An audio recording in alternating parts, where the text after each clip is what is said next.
That's simply for a time management point of view. Our practice has been to limit it to 2 or 3 per agenda, only because we usually have large agendas, and again, we're trying to spread out issues amongst several agendas. Having said that, I would suggest that if there is interest in doing this from the public, that we relax those rules for this occasion and perhaps allow more than 2 or 3 and possibly extend the time frame if council felt that was important. The next one would be to host a meeting with, and I say a manageable group, and what I mean by that is enough that we could get in one room and have a dialogue and provide an opportunity for those people in the room to ask questions of council, and staff could certainly participate in that discussion as well. I think that might be a really good forum for two-way dialogue. The challenge, of course, is identifying who should be in the room, and so that would take some work to find out who would best be suited to be part of that kind of discussion. The next one is to host a traditional public meeting with some sort of facilitator or moderator for the meeting.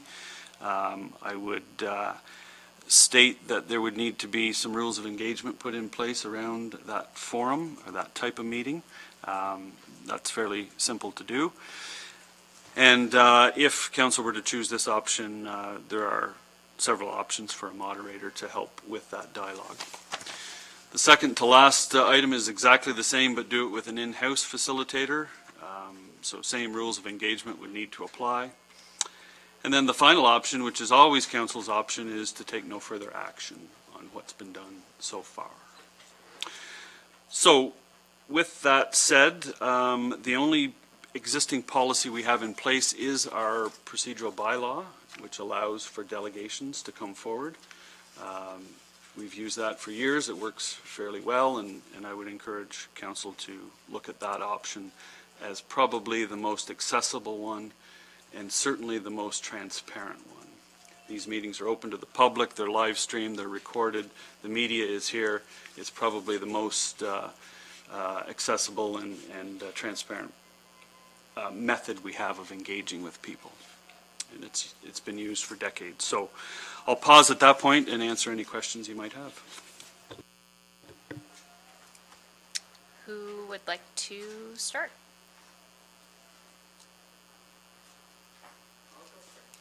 Councillor Alfred? This council's decision was based on revisiting the previous council's decision. We asked staff to provide us with the same information they had in their possession, resulting from the public consultation process held in 2017 and 2018. In terms of the public feedback component received during that process, I did not find any clear majority of residents or taxpayers for either option, and I have stated this previously. The town's official plan, previous council's own strategic plan, the provincial policy, expert and staff recommendations, and a lesser price tag were also in front of the former council when they made their decision. But it did not appear to me that those were given any weight, and so, given the opportunity, I would ask previous council on what did you base your vote to proceed with option 1 in February of 2018. It should not have been a surprise that Mayor Panko and Councillor Allen, having voted for complete streets in 2018, would support the motion that I put on the table, nor should it be a surprise that Councillor McGuire voted in favor of complete streets, since he had been an advocate as part of a delegation for that design in February 2018.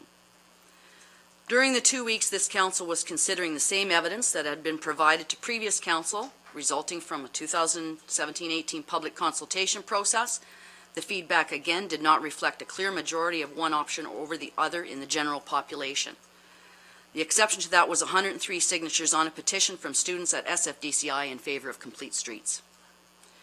This council saw the same information and documentation, and giving the appropriate weight to all considerations, voted to rescind the previous council's decision and voted to adopt option 2, which is the complete streets design. All of this council's actions were in keeping with the Ontario Municipals Act, which is a really rather weighty book that details all the rules for how municipal councils function. We're all aware that people are protesting this decision, as is their right, and that people have a right to disagree with the decision. I've had many conversations with many people who disagree with this council's decision, and I remain open to more conversations if they have questions on the process or the design chosen. There are, however, a segment of those disagreeing with the decision who have chosen to call into question the personal integrity of many of those sitting at this horseshoe. We've been on the receiving end of public personal attacks on our character and accused of any number of nefarious plots. I encourage those people to consider what they're saying.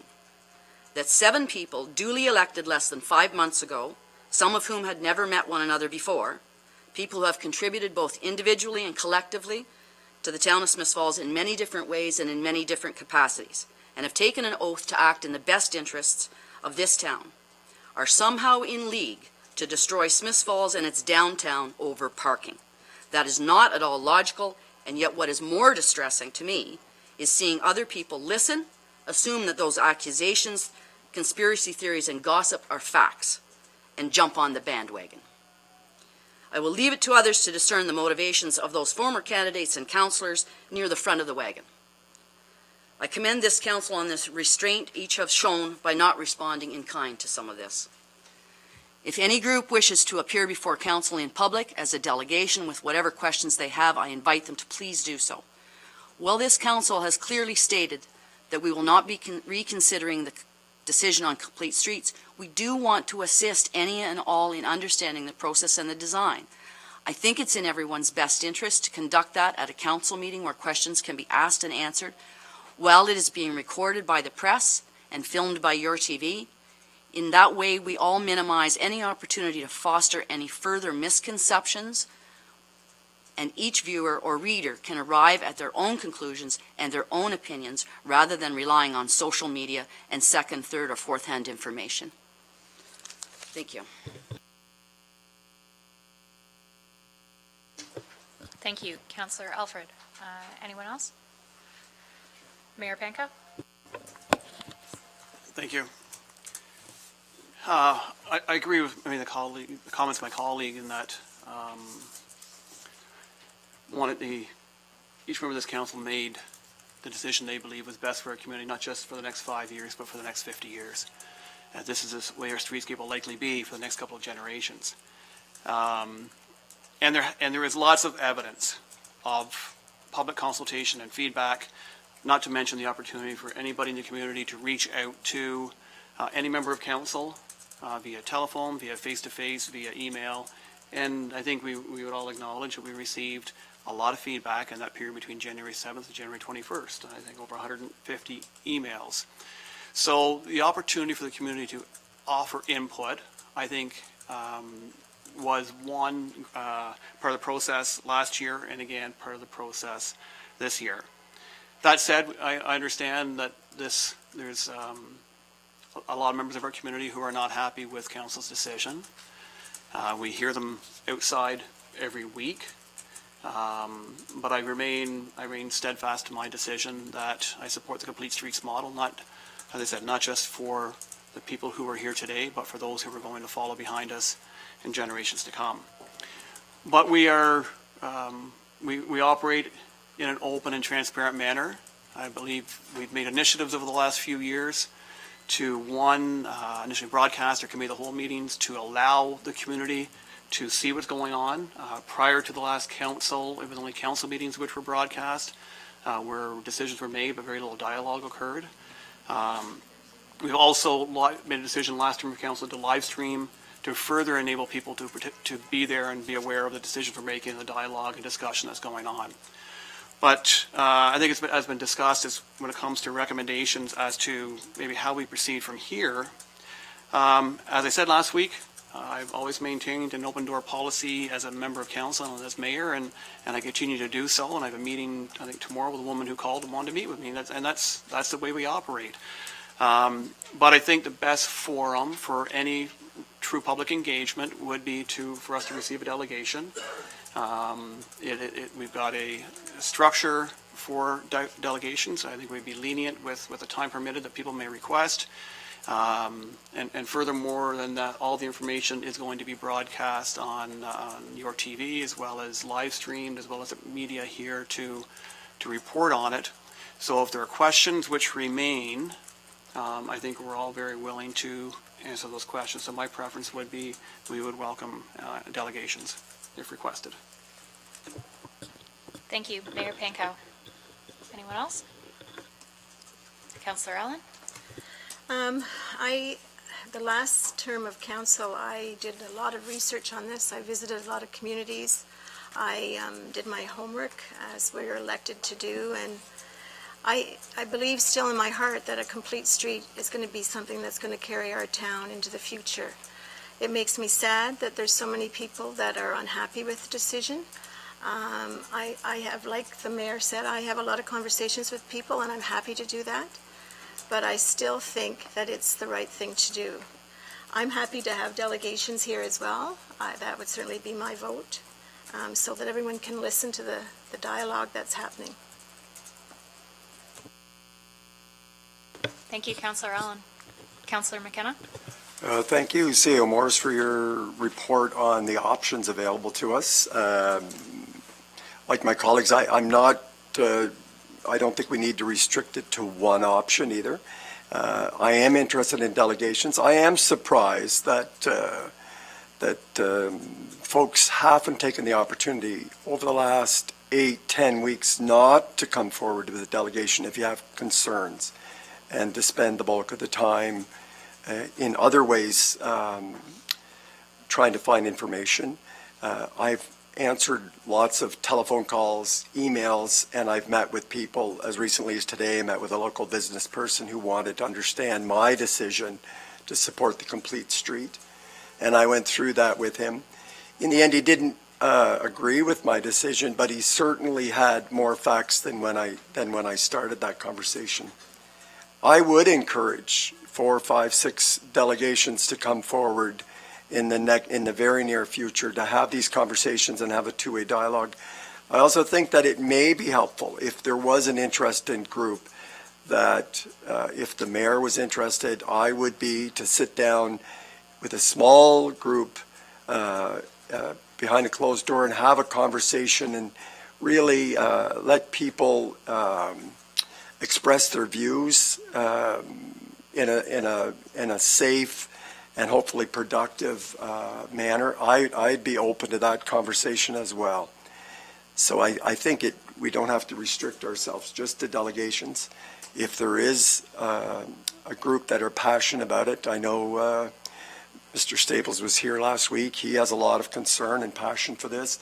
Or if there's others that are interested, I would never. There is a point where we carry on, though. We move forward with the decision, and the conversations stop, and that's coming soon. This won't go on forever. We'll be shovels in the ground, hopefully this spring, and we'll be moving forward. There'll be lots of other opportunities to talk about other engagement and other decisions of council, and I look forward to getting on to those soon. Thank you, Councillor McKenna. Councillor McKenna was the first party to raise the idea of using a combination of methods. Do any of the councillors want to weigh in on any of the other methods in addition to the delegation option? That sounds like it's the consensus amongst the group. Maybe, Wendy, if it's okay, I'll start with Councillor McKenna. Just to say that the method that has been going is that every one of us have been meeting with individuals or groups whenever requested, either by phone, email, or in person. So that is always there and will continue, and I'll continue to do that. Councillor Alfred? And I think I was at Van Horn Manor visiting with several of the residents there. We have been meeting with people all along. If there are people that want to speak to me about my role in this, or my approach to it, or the design, or whatever it is, they're more than welcome to get in touch with me, and have been all the way along. Thank you. Anyone else? Mayor Pankow?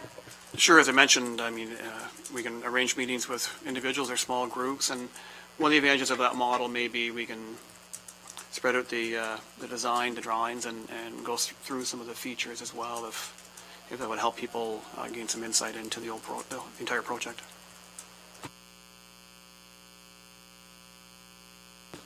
Anyone else? No? Okay.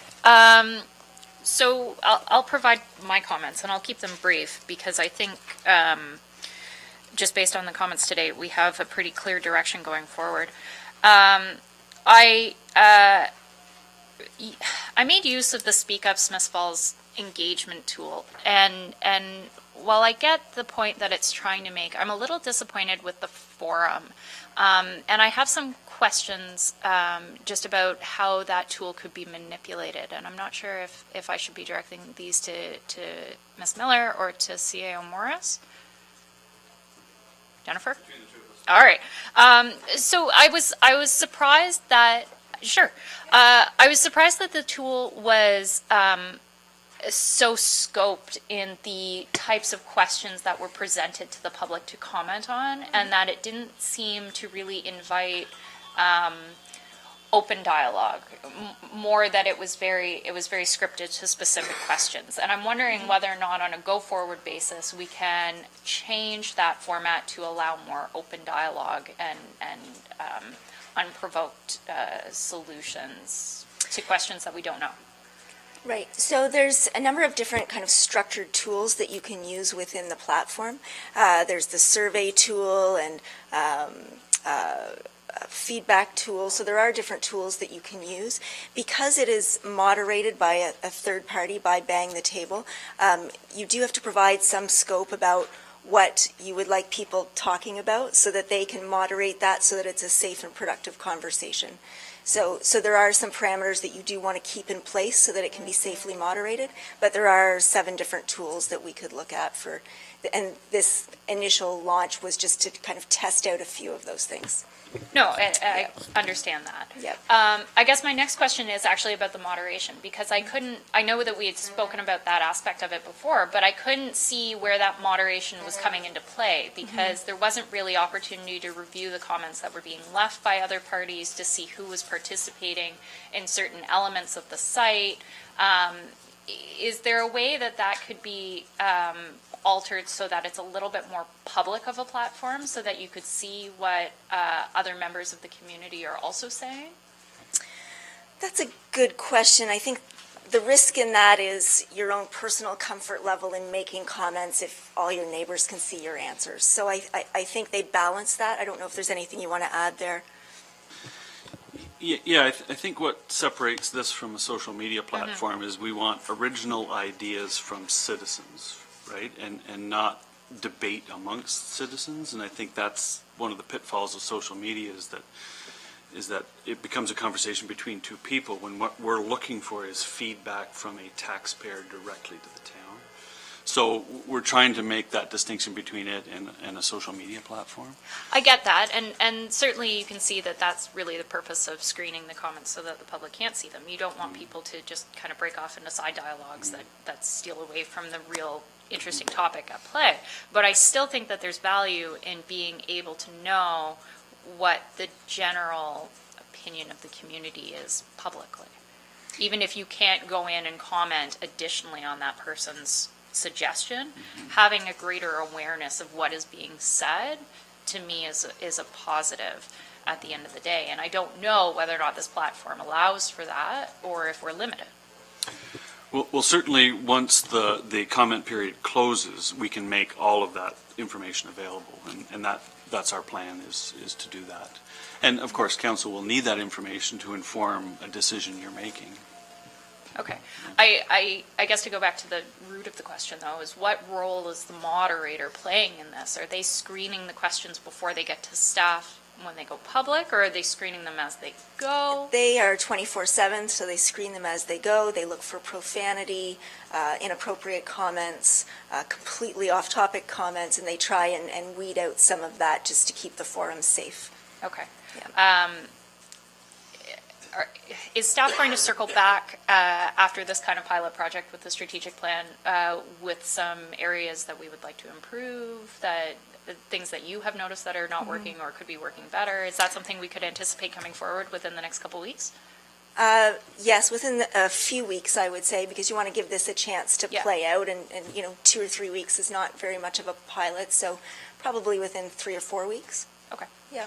Okay. I'm interested in the tool. I think it has Yeah. the potential to be of great value to us, but I felt when I was in it, trying to participate in the strategic plan, that I was very limited in the types of feedback that I could provide. And I didn't think that it provided as fulsome of a discussion as it perhaps could. Okay. Any other questions? I'm getting used to this whole chairing thing. Any other questions about Speak Up Smiths Falls? No? Okay. I think that's it, Jennifer. Thank you. Okay, so to go back to the options provided in the report, I think the consensus from the table is that there is interest in moving forward strictly with the delegation process, which I can respect. I do want to voice my preference for moving to an in-house, an external facilitator moderator for a public meeting, because I do think that's still an important step for us to undertake. I'm just wondering if perhaps it's something that we could do as part of the next phase of this development, whether or not it's getting the public involved in the construction phase to make them feel like they are participating and that there's ownership of the project, or in more detailed design work. I don't want the public to feel left out, and I feel like that's kind of the point that we've reached right now, or that there's a perception that they're being left out. So my preference is still to move forward with a public meeting, perhaps not about this question in particular, but to leave it on the table as we move closer to the actual engagement of this project in the summer. That would be my suggestion. CEO Morris, was there any inkling of how much it would cost to bring in an external moderator? We did not pursue that until we received direction from council. So in my report, I've suggested that any one of these approaches would be a minimal cost. So And what is minimal? a couple of $100s. Okay. Yeah. Okay. If I may, in terms of the design, we're really past the point where we would look for any input on the design, because the tender's going out shortly. But I think there will be opportunity. Certainly, there's going to be robust dialogue with the Downtown Business Association through the construction phase. So there'll be lots of opportunity at that point to talk. But that's really more about how the construction is working and how deliveries are unfolding and how people are able to access stores and things like that. So it's more logistical at that point than design. So I just want to be clear, there's the opportunity for input on the design has passed at this point. I'm speaking more about the detailed design, about soft features like landscaping or benching material selection or branding of the downtown, something like that. I'm not talking about hard surfacing, because I don't believe that we've had that discussion. Certainly there are pieces that come forward from some of our precursor master planning policies. The waterfront integration plan is a perfect example of that, but I think there's still certainly opportunity to engage the public. If that's council's wish, we can do that. Yeah. Councillor Alford? One of the other pieces for this, too, is as an arm of council, the DBA, the Downtown Business Association, has also formed a committee that's dedicated to the reconstruction and communicating not just with the businesses, but the larger community in terms of how this is working and trying to figure out ways to best support the business downtown, and that includes involvement and support from the chamber and from residents as well. So there is another group of people working on some of the engagement that you are talking about. Thank you. I expected that, and I think it's great. I think the more opportunity that we have for public engagement, the better. But I do think it's the responsibility of this council to also participate therein. So whether or not this participation that the DBA is planning is in conjunction with council to give us a little bit more involvement in it, maybe that's something that we could discuss in the future. Okay, so the direction that I'm seeing is that we will give staff direction to move forward with delegations. Mayor Panko? Yeah, I just need to build some parameters Right. around that, yeah. So CAO Morris, how would you propose that we move forward with delegations at this point? Well, I think it would be it's very much a passive approach where we encourage people to come forward as a delegation. So it's not necessarily an invitation that we would send out, other than a general invitation through this discussion to say, if you want to speak to council, please contact the deputy clerk and we'll put you on the docket. So there will be no further communication from the municipality inviting parties to come forward as a delegation, aside from what the press picks up this evening. I think that word will get out fairly quickly. Councillor Alfred? Yes, I think this discussion will hopefully serve as an invitation, and the press will pass that invitation on, as well the gallery. But as CAO Morris said a little earlier, I'm not exactly sure what groups or what individuals to send a formal invitation to. Fair enough. How does council feel about setting aside a specific day for delegations, or are we just going to accept them on an ad hoc basis and assign a time suitable at that evening meeting? Councillor Alfred? Well, Mayor Panko? I mean, we could do it as early as next Monday. We have a committee of the whole meeting scheduled. Scheduled to start at 5, unless we decided to, say, start earlier and to allow, I mean, we don't want to say 100 delegations, but how many, I mean, do we need to build some restrictions over the number, I guess, and not a repetition of the same questions possibly? I don't know if there's any, as I said, any specific groups that we would want to engage, but other than the general invitation out there. If we want to set aside, if we want to start at 4, and we would hear up to 4 delegations of 15 minutes each, would that be reasonable? We set aside an hour? May not need that much time, but I cannot start at 4. you can't start at 4. No, I cannot start at 4. Okay, well, I guess I mean, we already have a heavy agenda for next week, is that correct? Oh, sorry. Sorry, Councillor Alfred. Madam Chair. Well, could we, next weekend, and you can't start at 4, so is there anything from next week's agenda that we can defer to create some more time? CAO Morris? Through the chair, yeah, absolutely. If that's a priority of council, we'll shuffle the agenda around. We do have a large agenda next week. We're trying to meter things in. We have a lot to deal with. I just want to remind council that there are a lot of items on your plate. But clearly, if this is a priority, we'll make accommodations for it. But I would ask for direction on limiting the number per meeting to a specific number. Mayor Panko, did you have a point? Well, Councillor Alford. Oh, Councillor Alfred?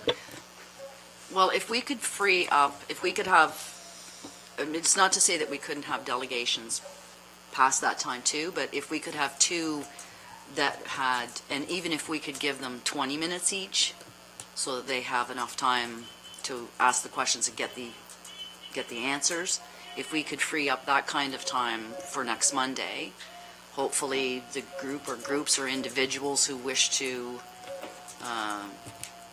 ask whatever questions they have or could do it in 20 minutes. And I think we could probably handle 2. It might be a bit of a late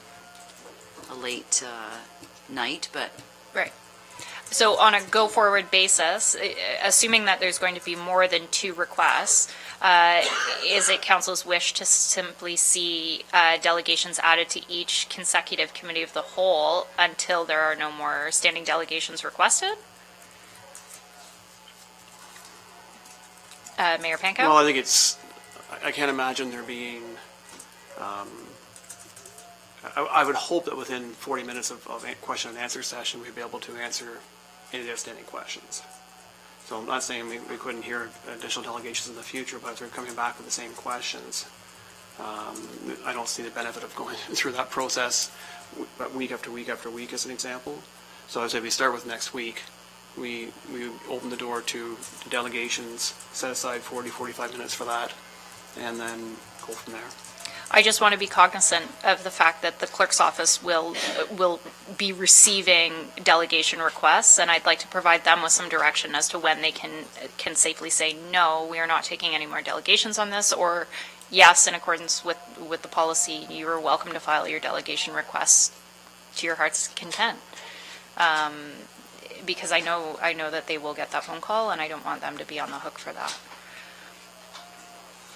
So I guess we'll start with the two 20-minute delegations next Monday, and the clerk's office will simply use their discretion on a go-forward basis? Well, it would have to be, I say, is there new information, that questions that have not yet been answered possibly? I mean, it's, because I've also, we've already put out a Q&A, there have been information which has been circulated, so it's a question of what are the gaps out there that people are still looking for answers for. So I would say we start with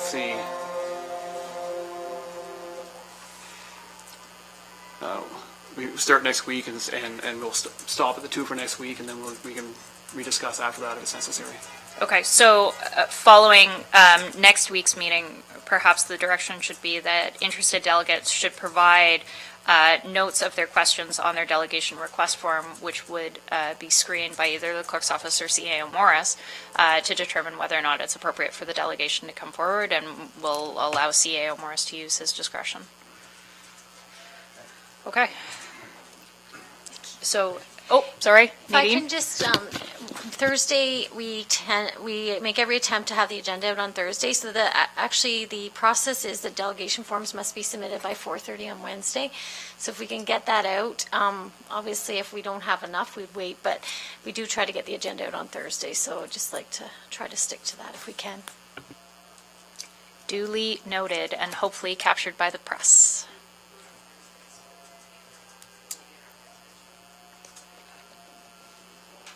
Hetty's on the radio. She's got good coverage. Thanks, Hetty. Okay, excellent. So hearing no further comment, we'll move on to item priority 8B, being the student counselor appointments, and I will turn it over to Deputy Clerk Bennett.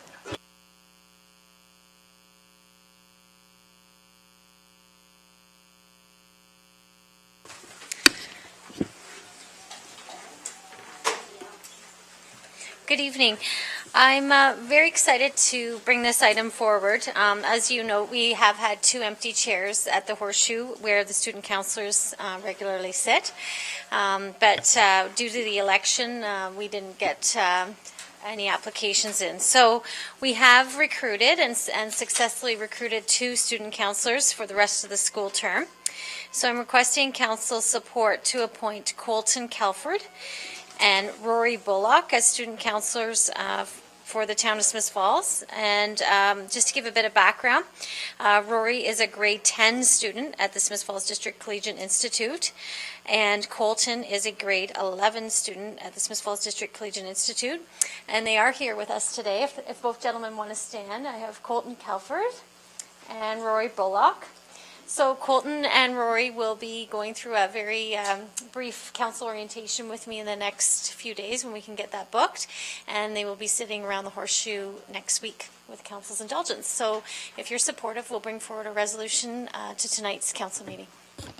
I suspect we are unanimously supported, but I'll ask for a show of hands anyways. All in favor of moving this one forward? Yes? Councillor Allen has comments? I just wanted to welcome the 2 young men that are here tonight and just say I think it was Councillor Graham that suggested this maybe 4 years ago. Am I thinking? I think it's 4 or 5 years ago that we've had this. So we have had some exemplary student counselors, and having had the interview with these 2 young men, we're looking forward to working with them very much. So welcome. Thank you. Councillor Alfred? I just would reiterate what we said during the interviews with the young men, is that it was a very, you were very articulate, and it was a very difficult thing for young people to come into a room full of adults and tell us what what was their reasons for wanting to do this, and they were very passionate and very impressed. Your parents should be very proud, as should your schools. Thank you. So just to clarify, Deputy Clerk Bennett, this is coming forward tonight at the council meeting this evening? We will Yes. pass the bylaw? Okay. Resolution, yeah. Perfect. Thank you. Hearing no further comment, we will invite Mayor Pankow back into the room and move on to priority item 8C, the Service Sustainability Review for Right-of-Way Maintenance Report. And I turn it over to Director Dunlop.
sorry about that, didn't have inventories of grass mowing as it relates to, say, square meters of areas mowed.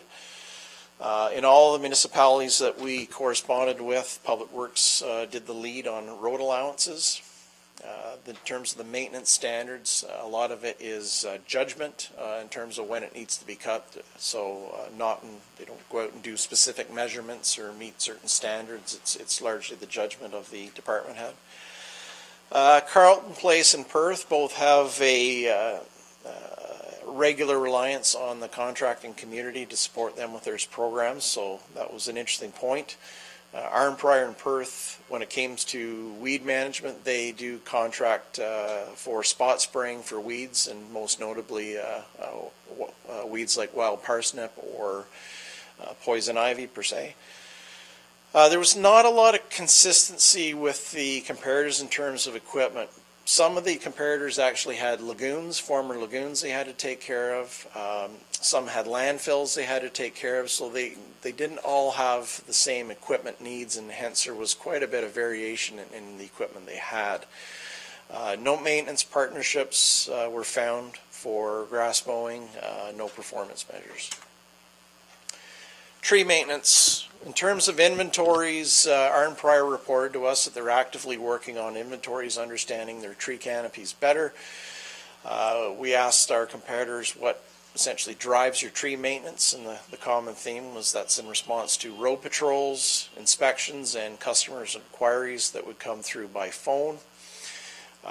Arnprior and Carlton Place have active ash borer programs, which was interesting.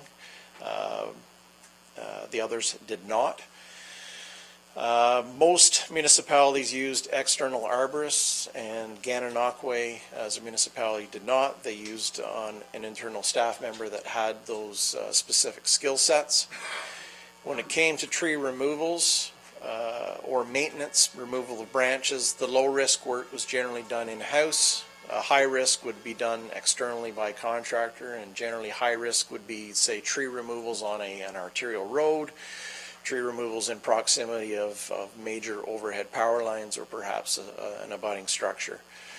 Gananoque was the only town amongst the comparators that owned a bucket truck and also owned a stump grinder, so they were unique. Carlton Place and Perth owned chippers. All the other municipalities rented that equipment when needed. 3 of the municipalities had tree planting programs, so there seems to be a greener move in that regard. And an interesting point, when it came to new tree plantings in subdivisions, there was a unanimous response that all tree planting in subdivisions occurred in the front private yards. Renfrew had a unique relationship with their local hydro utility, which they're a shareholder of, and with that arrangement they have access to their bucket truck and also their chipper. So that was an interesting relationship that didn't exist elsewhere. No performance measurements were identified around tree maintenance. The shoulders on roads, again, another common theme, being urban municipalities that have a lot of curbed streets, few of them had significant inventories and didn't have information readily available to share. Renfrew had an annual shouldering program on their main arterials coming into town. All of the respondents did their maintenance on their shoulders to the minimum maintenance standard regulation. And again, when your shoulder gravels drop to a certain level below the asphalt, there's a trigger there to have that repair for vehicular safety. None of the comparators in the group owned a grader. They're contracted when they're needed. None of the comparators use spray-on binders. You might see in, say, county roads, you might see an asphaltic binder sprayed along guardrails systems as an example that helps stabilize shoulders. None of the municipalities use that approach. We asked them if they had active programs towards hard surfacing, like were they targeting to go out there and hard surface their shoulders, and the predominant response we had that they were generally trying to hard surface them when they're redoing the streets, but in general, no active programs, but they all did recognize that there was certainly a key maintenance benefit received when you did have it paved. No maintenance partnerships, and again, minimum maintenance standard was the common performance measure in terms of maintenance. Curbs and sidewalks. We got great information on inventories for sidewalks from our comparators. You'll see that in the benchmarking survey that's appended. All of our comparators did their annual inspections with town staff. 3 of them contract out to do the trip hazard repairs, much like what you saw in the activities in the downtown much last summer. Carlton Place and Renfrew do those types of repairs in-house. When it came to small concrete jobs, 3 of the municipalities did it in-house, and when it came to larger jobs, it was unanimous that contract and support was used. When it came to reporting new construction, the 3 of our comparators identified that our new local roads and subdivisions only have a sidewalk on one side, so there's an interesting point we'll carry forward later in the presentation. Pryor, Carlton Place and Renfrew, when they go into reconstruction programs in older residential neighborhoods, they do actually reduce the sidewalks in some areas, in some places going from 2 to 1. So the situation that we went through in terms of decision making for Condi Street last summer is an example that's happening elsewhere, and a lot to do with sustainability. No maintenance partnerships were identified, and again, the minimum maintenance standards that the province has were a common performance measure. Litter control and waste cans, and I just want to make sure that we don't mix this up with waste collection. The litter control is any type of hand pickup. That's captured in this review. And in terms of waste cans, we're talking about public waste cans and road allowances, and we'll say more specifically the downtown. So 4 of our comparators did their waste collection in their downtown by Public Works. Interesting, out of them, they do twice per week pickup. And Pryor and Renfrew, actually one of those 2 pickups, they will actually hire their curbside contractor to support that activity. None of the municipalities that we reached out to had a formal litter program or policy. It was just ingrained in their work. A lot of it, there was a heavy reliance on the pitch-in week that we also have here locally every year, where the community goes out and sponsors streets and collects waste in the spring to clean our neighborhoods up. All our comparators had sweepers, and they had them regularly deployed through the summer, and that's a key part of litter collection. And again, another theme, students do a major part of litter collection in the summer when they're out doing their mowing activities. Again, lumped into litter control, snow dumps have to be picked up, because quite often when we're blowing snow off the streets, those snow banks are full of what may be litter blown out of blue boxes and that, and our snow dumps at the when all the materials are melted in the spring have to be cleaned up. And dead animals also come into that. That's part of our litter collection budget as well. So no maintenance partnerships and no performance measures. Little to be said on parking meter maintenance. Gananoque and Perth were the only municipalities that had parking meters in their downtowns. And in both cases, Public Works did the maintenance on the posts, and bylaw enforcement would take care of any work with the heads.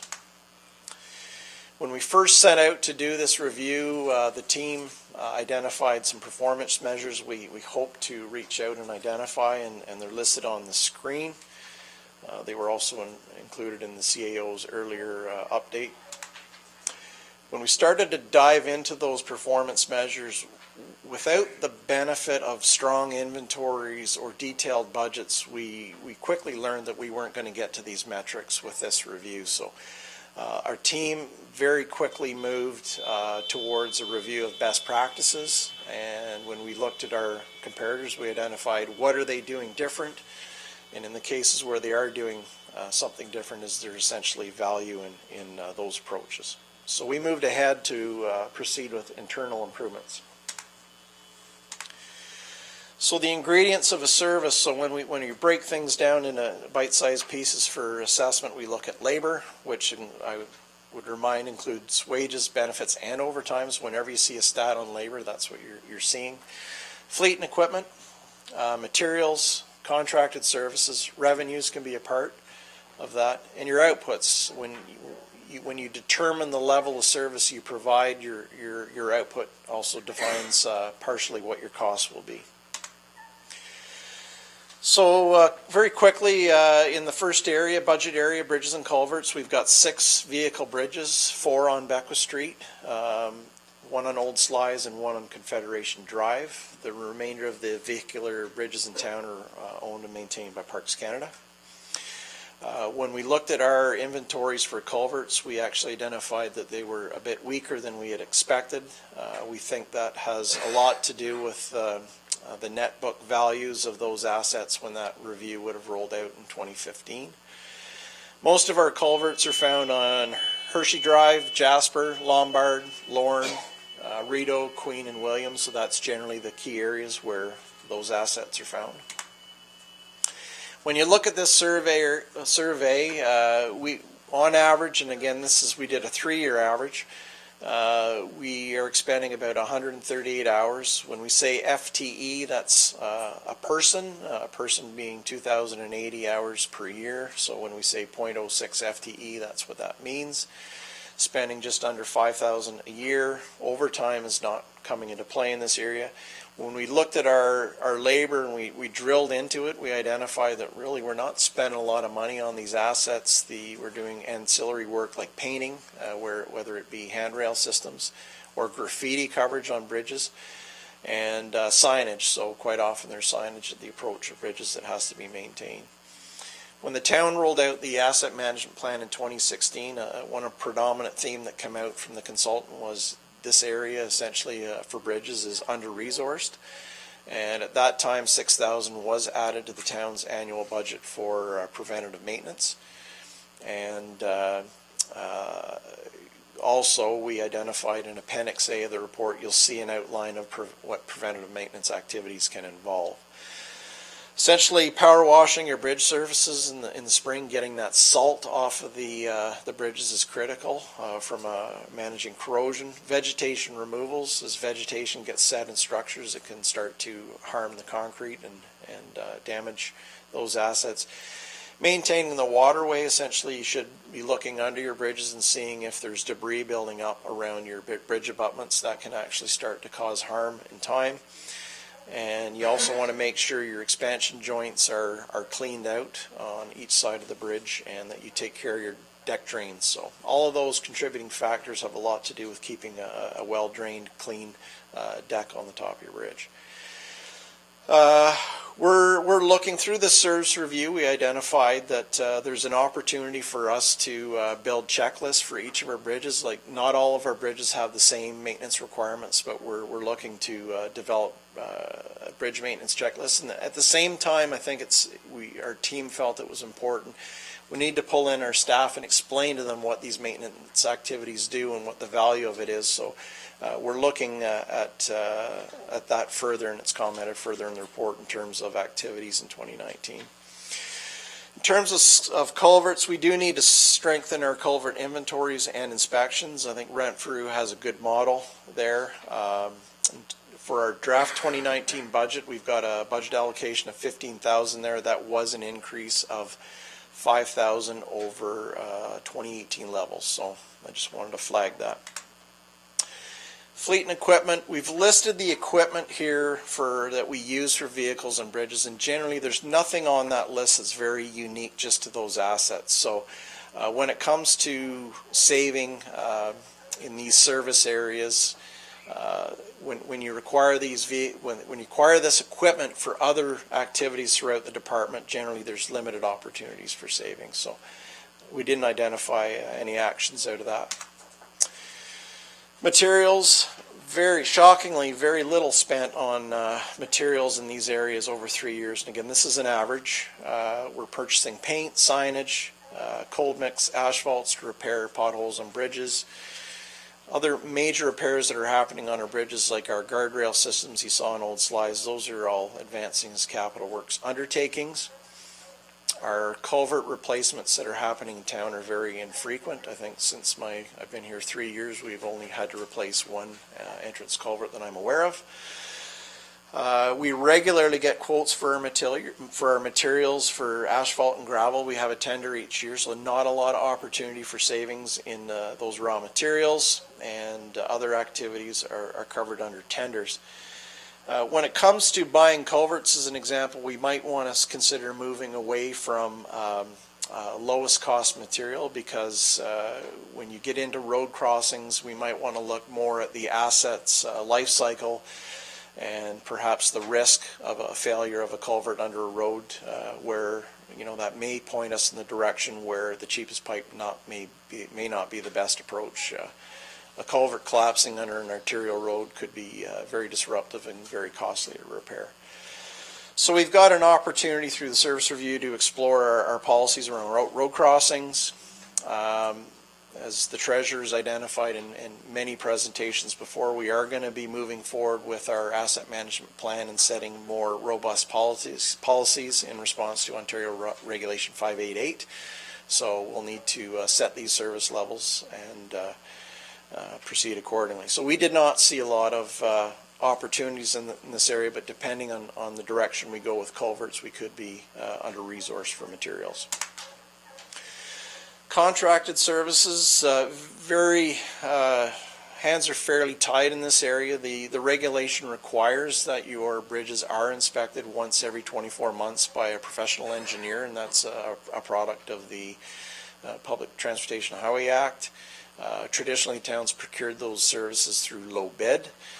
We have one of the things I've learned over time is we have a very wide a range, or we've got a broad variety of bridges in town. We've got a stone arch bridge. We've got essentially we've got a pony truss bridge. We've got a standard steel beam bridge. Like, we've got a lot of varieties of older bridges over the Rideau system, and they all have their own unique maintenance requirements. All of that points us to the directions we should maybe move more towards merit-based procurements to make sure that we get the right professionals doing the inspections on our bridges, so we get the best possible advice, just as a go-forward practice. We saw efficiencies as a team in terms of when we hire these professionals, that we can also extend those assessments over to the pedestrian bridges for community services, so we don't have overlap in trying to find professionals, that it's only done under one window. And when it comes to contracted services, all of our culvert replacements for what I'll categorize as operating are done in-house, so we do not have we don't contract those services, and hence no opportunities there to initiate budgetary savings. So the budget for this area is $22,000 in 2019 with no change. Revenues, we try to figure out, how do you get revenues? Nobody wants to, I don't think, get into toll bridges in town right away, but we looked at culverts, and culvert inspection fees are something that we don't do. If a rural entrance goes in on, say, Lombard Street, a culvert will have to go in, and an inspection does have to be performed, but we have no bylaws or fees that essentially govern that activity. So there's an opportunity to look at that as a revenue. City of Ottawa, as an example, it's $91 for a residential culvert inspection as part of that activity. So an opportunity there that could be explored. Outputs, really, when it comes to maintaining your bridges, if you can perfect the art of doing your preventative maintenance, the money you're going to save is going to be your deferred capital. The bridge deck over the old lock, as an example, didn't meet its life cycle. I don't know.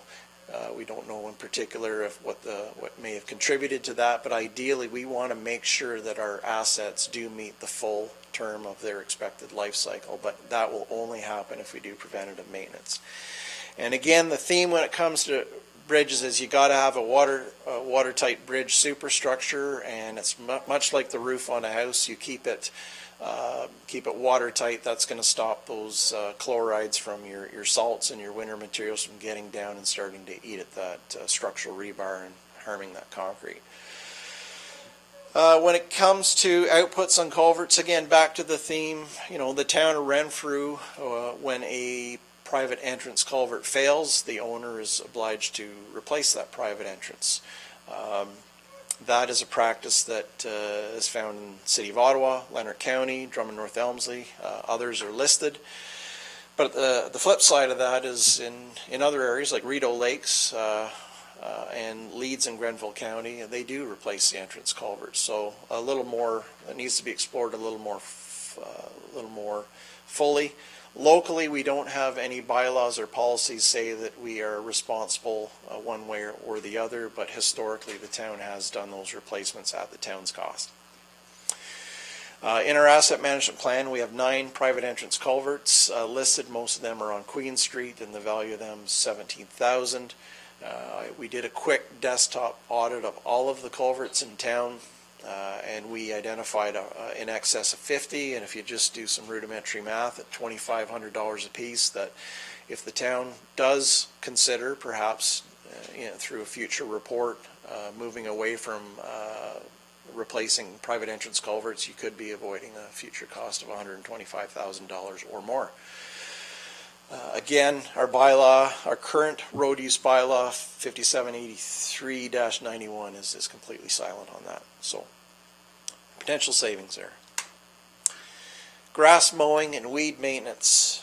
Public Works maintains a list of mowing locations that are specified in Appendix B of the report. But we do not have any area measurements on that, and that was again part of the challenge, going back to metrics on, we'll say, cost per square meter or cost per hectare. Community Services also does a tremendous amount of mowing on obviously their parks, but they are also supporting Public Works, and there is some overlap in service, and we identified that through our service review, so we need to examine the resources there accordingly.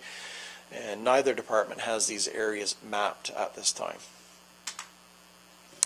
The average cost that we're spending annually to do our grass mowing and weed maintenance is $17,000 a year, essentially a quarter of a person or a quarter of an FTE.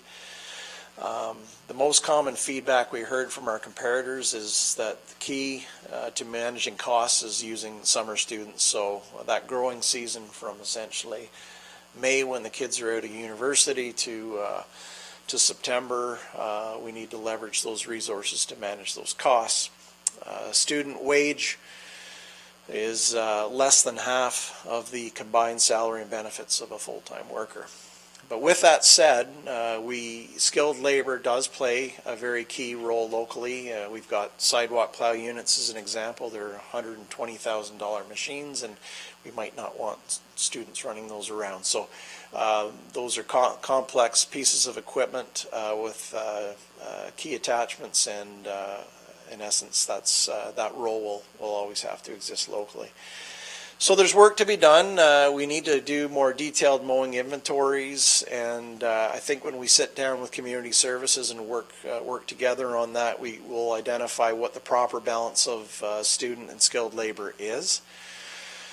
A closer look at our areas might also provide opportunities to reduce kind of the handwork. So if we can maybe perhaps do some grading work in some areas that are too rough to mow, maybe in the future those areas could be mowed with ride-on mowers essentially more efficiently. So again, the 2019 draft budget in this service area is $20,100.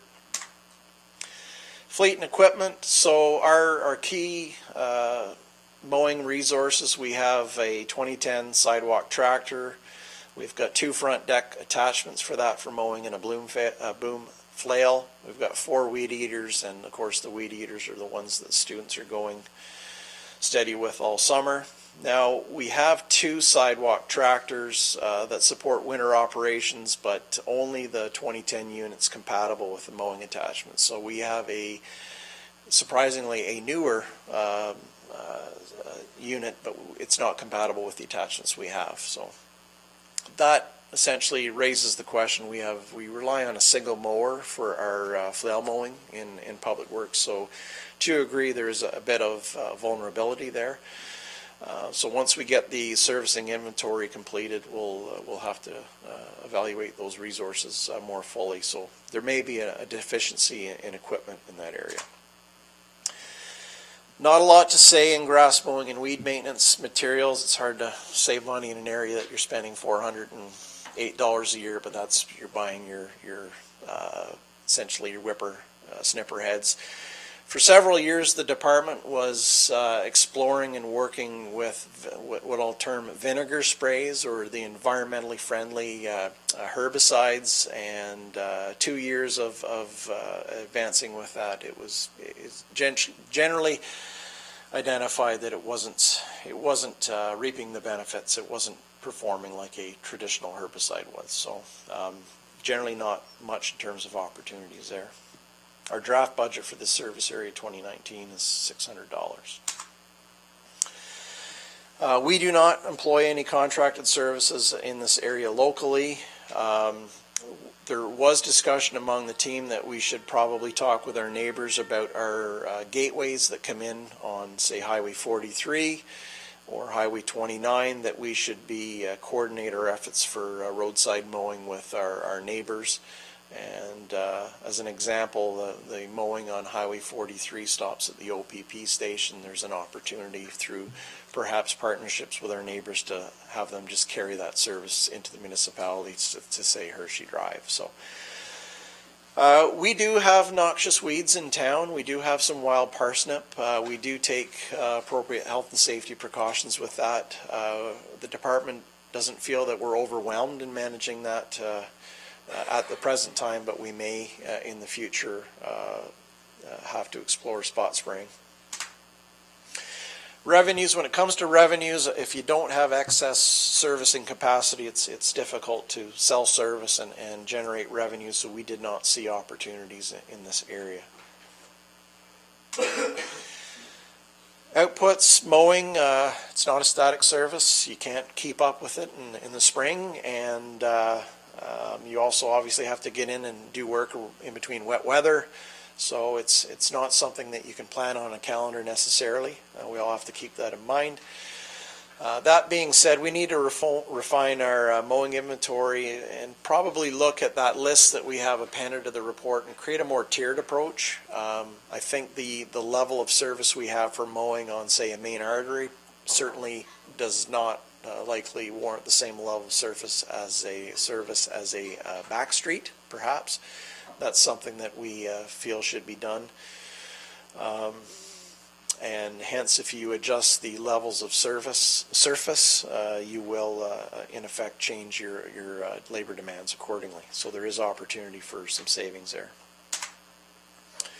Trees. Public Works manages all tree maintenance within the public road allowance, and Community Services manages all tree maintenance activities in the community parks. On average, again, about a quarter of an employee per year, 536 hours. When it came to overtime, it's not an area where we're being burdened heavily. We've only spent 8 hours of overtime on trees in the full 3 years that we looked at, so not an area where we have overtime pressures. When we get into tree removals, it's generally a 4-worker activity. If it's on an arterial road, we might have to bring in additional staff for traffic management.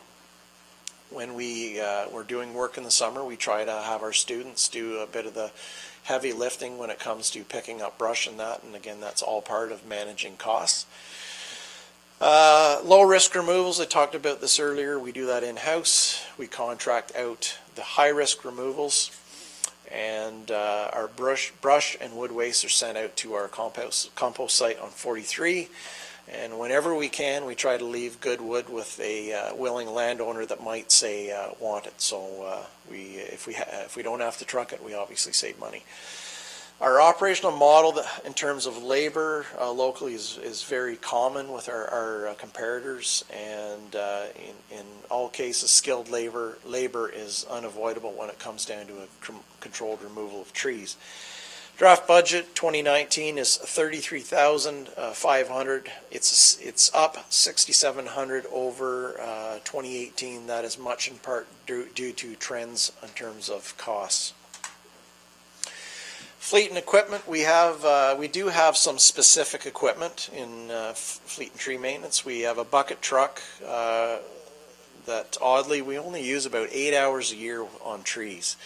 The truck, we did have some discussions on our bucket truck as part of the streetlight maintenance review and service review round 4, and we subsequently moved it out of that operation. We didn't feel it was good to mix and mingle the activities between us and a contractor when it came to electrical safety.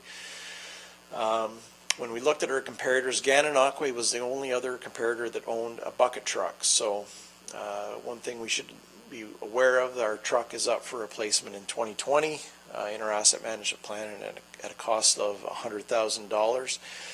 If we're not using the truck for our street lighting and we're not using it heavily with our tree works, really what that leaves is the supporting activities largely through the BIA, whether it's the banners or Christmas lights or Christmas decorations. So there's certainly a need to explore if there's other options there, because the equipment is simply not moving as much as it should.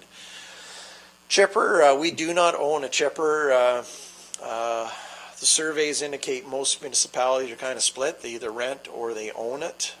We feel that a cost-benefit analysis around the purchasing of a chipper is probably best rolled into the review for waste management.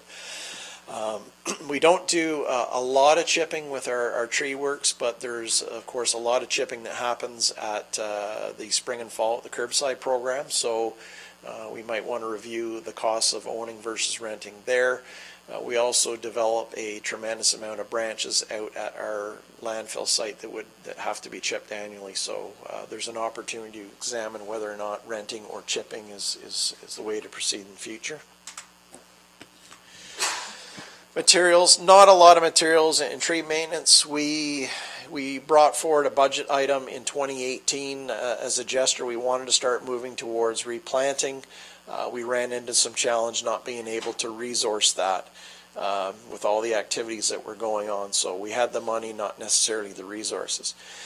Public Works obviously has been collaborating with the senior planner on the implications of Bill 68.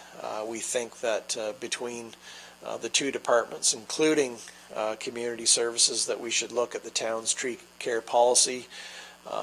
Any updates to that policy are most certainly going to guide our future investments, and which will establish the resource levels that we need to meet with our budget. So we have not explored ash tree inventories locally.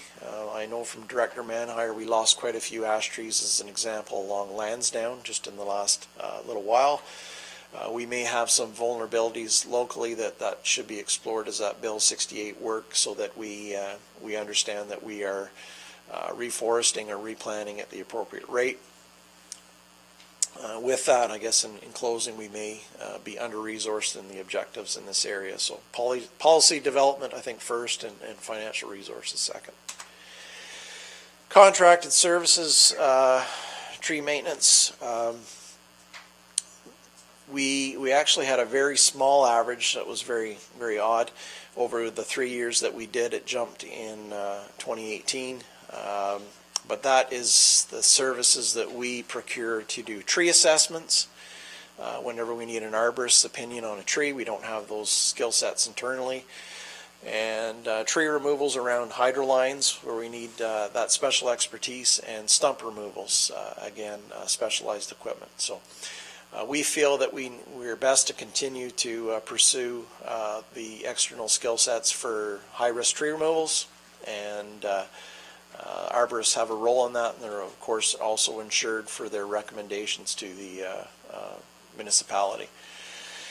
We looked at Gananoque had a unique arrangement. They had their own stump grinder. We thought, hey, let's look at that and see if there's an opportunity to be more efficient and save money. But in the end, that equipment has a capital cost of $13,000.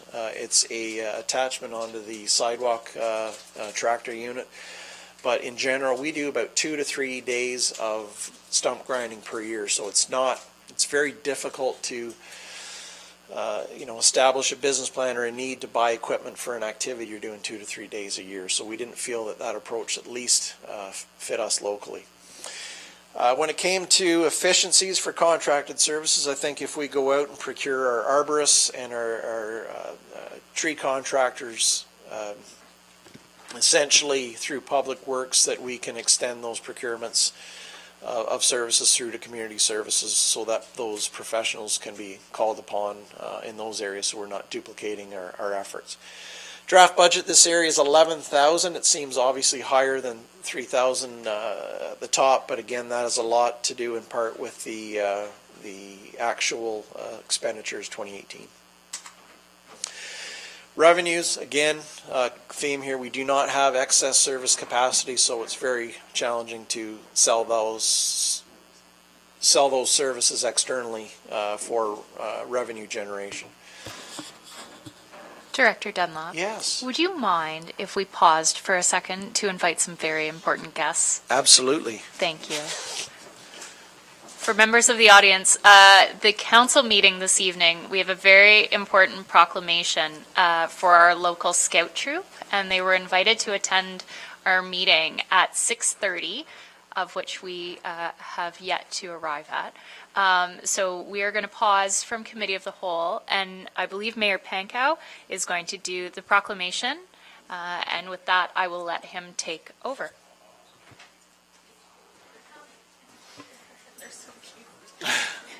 We'll give them a moment to come into the chambers. Oh, okay.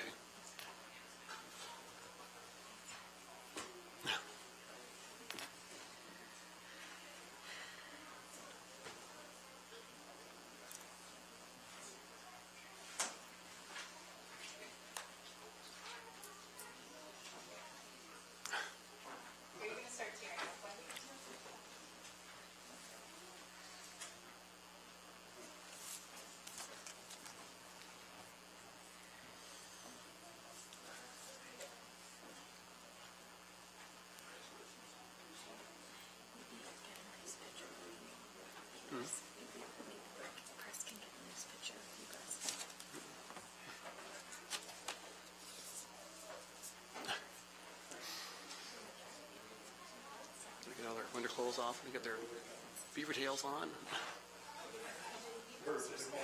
I think there's some. I think beavers. It's beavers.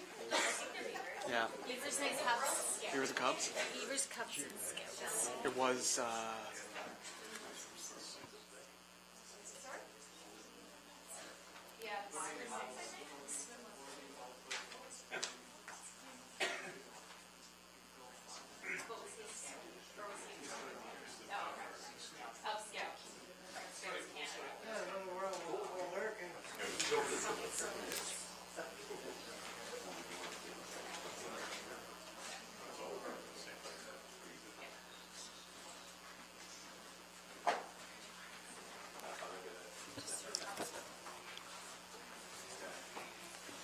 And here we go.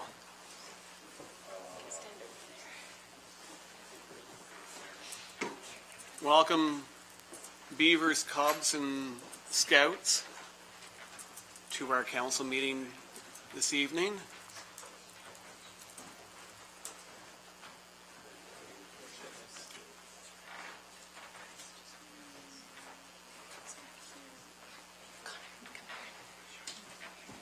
We're very excited to have you here. I think you're very here for a very special occasion. And it's great to see the leaders with you. I was fortunate to have dinner with you about a week and a half ago as he celebrated Lord Baden-Powell's birthday and to recognize 90 years of scouting in Smiths Falls. So it's great to see you all in uniform. As a former Cub and a former Scout, I've got great respect for the whole scouting movement. I think it does a great job to help us appreciate a lot of things in life, to learn about a lot of important things, to learn how to be respectable and honorable, to learn about the environment, to learn new skills like camping and canoeing and things that you will use for your entire lifetime. I've got friends who I've met at Cub Camp as a probably a 10-year-old who are still friends with me today. So it's a great movement, and it's great to see scouting still alive and doing well in Smiths Falls. So in light of that, I want to simply make a proclamation today that Mayor and Council extend congratulations and best wishes to Smiths Falls Scouting Group on the occasion to commemorate 90 years of scouting in Smiths Falls, March 9th, 2019. So welcome to all of you. Congratulations. Those of you who are Beavers, I hope you work your way through as Cubs. As Cubs, you achieve your badges and meet your goals. And as Scouts, you're great role models and leaders for everybody else and continue to follow through with the founding principles of Scouting. So I'll just make this presentation.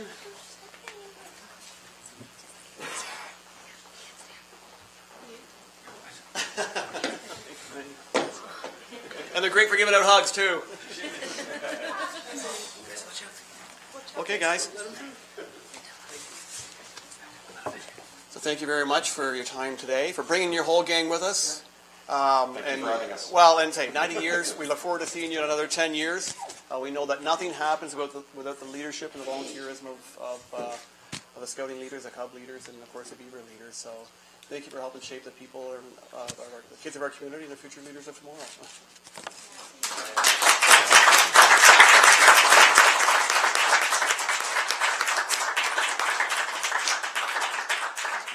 Anybody like to say anything on behalf of Neil? Anybody else want to say a few words? Ron?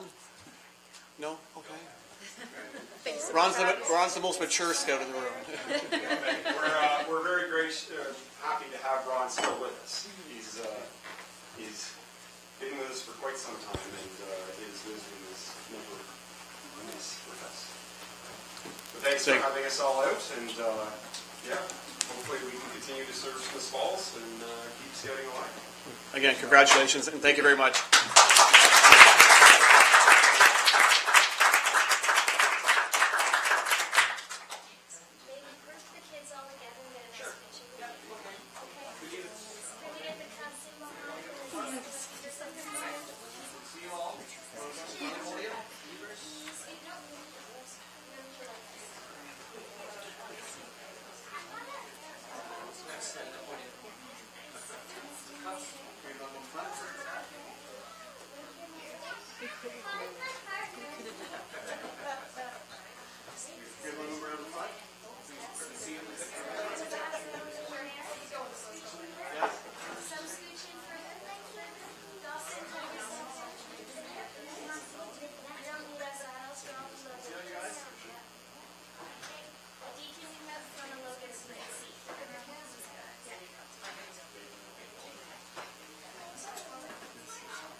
Doesn't it make you want a little beaver? I got chills. Aww.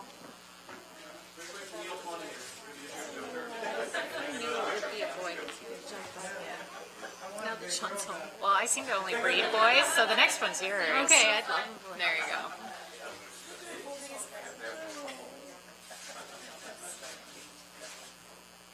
Amazing. That's amazing.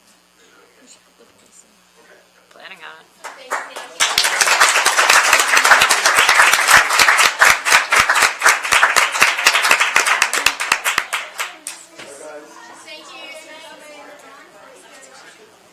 Thanks for doing that, because it's hard for them to wait. Have some future beavers at home. I know.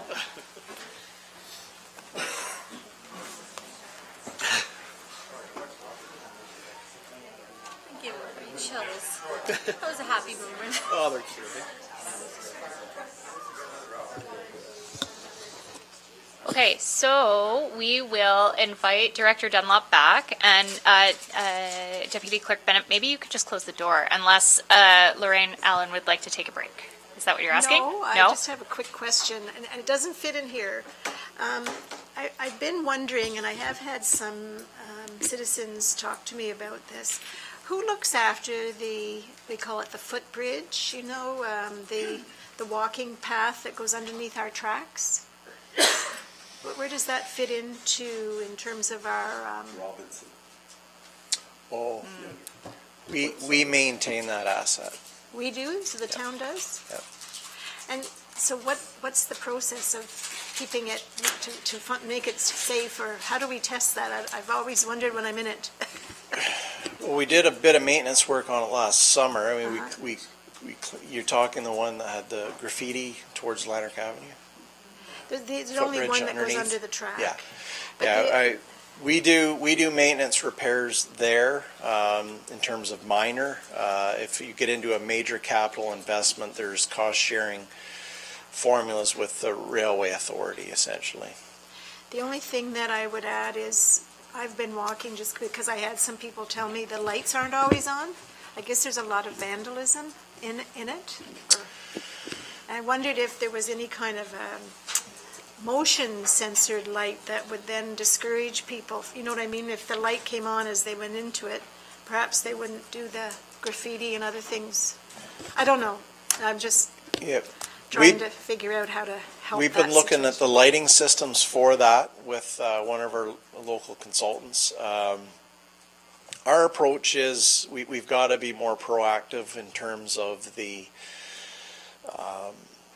getting the graffiti covered up. We spent countless hours in there with students painting the whole stretch. We had graffiti in there probably 2 months after, I believe. We got back in there. We have to essentially get back in and stay ahead of it and not give up. You know, we hopefully the community will, if they catch people, or be more inclined to report if there's vandalism. But that's you know, as municipal authorities, we have to be not fall back and give up when those types of things happen. As discouraging as it is when there's vandalism like that and graffiti, we have to get back in and clean it up. No, I agree, and thank you very much. In schools, you know, when you cover the graffiti up and keep covering it up, they give up. Yep. It just deters it. So thanks for that. Okay. I'll try to pick the pace up a little here.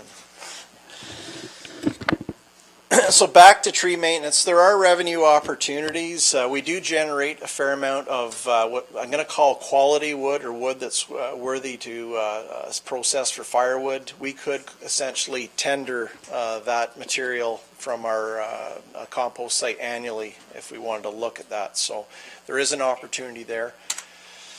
Outputs for trees. Generally, when you look at tree maintenance, again, if a tree falls, that's a bad analogy. If a tree falls within a road allowance, it's our maintenance cost. Essentially, trees that essentially need work that reside on private property are a responsibility of a private citizen. So where we plant our trees going forward does affect our future costs in tree maintenance. Nothing to conclude from tonight's discussion, but certainly something that we need to review with the town's policy in response to Bill 68. So something to consider. You know, some of the pros of having trees planted in private yards, those trees are further back from the winter maintenance activities. Their exposure to salts is an example. They're not near the utilities where Enbridge or Bell or Cable or Hydro might be doing work on their utilities. So you know, they may have a better opportunity on private property, but at the same time, if all our trees are on private land, we may not be able to safeguard our tree canopy on our streets. Alternatives for shoulder maintenance. We do not have a comprehensive inventory of our shoulder assets, and that's pretty much something we heard from our comparators. Again, being urban municipalities, there's not a lot of them. Most of our shoulder works are found in Hershey, Jasper, Lombard, Lorne, Rideau, Queen, and William. We spend very, very little time maintaining our shoulders each year, only 0.05 FTE or 107 hours. $3,900 per year. Not an overtime activity, so you can't manage those costs by working around overtime. We've only spent an hour on that in 3 years. The budget also does capture some of the grading work we do in, say, areas like Lower Reach or Victoria Park, so I'd also identify that for committee's benefit tonight. Most of our comparators, they do maintenance on their shoulders on an as-needed basis, and then that's in response to the minimum maintenance standard. So when a shoulder drop-off from a paved edge falls below a certain dimension, I believe it's 80 millimeters, you're obliged as a road authority to make a repair and again, it's for vehicular safety. Hard surfacing or eliminating shoulders really should be more of our focus. We should probably be working to eliminate those inventories and provide less focus on maintenance of them. Hard shoulders, obviously, when you pave them, provide tangible benefits towards other activities like active transportation. It gives a better place for cyclists to further themselves away from traffic. Draft budget for shoulder maintenance is $13,400. It's a $200 increase. A lot of that gap, essentially, from what you're seeing at the top, is a result of a lot of shouldering initiatives that we went ahead with in 2018 and 2017. Fleet and equipment, we do have a unique arrangement here. We have 2 graders, and none of our comparators had any graders, so that's something we need to keep in the back of our minds. When we did the service delivery review for winter operations, as an example, in round 2, it identified that the practice of having 2 graders in a winter maintenance operations for an urban municipality was certainly not ideal. If you can plow a street and apply de-icers or sands in one pass, it obviously becomes more efficient. A further review is our ownership of 2 graders. Again, it's very unique. We do not, certainly with the amount of hours expressed in the previous slide, need 2 graders to do shouldering or gravel maintenance in the summer. This all points in the direction of the need to move one of those pieces of equipment out of our asset mix.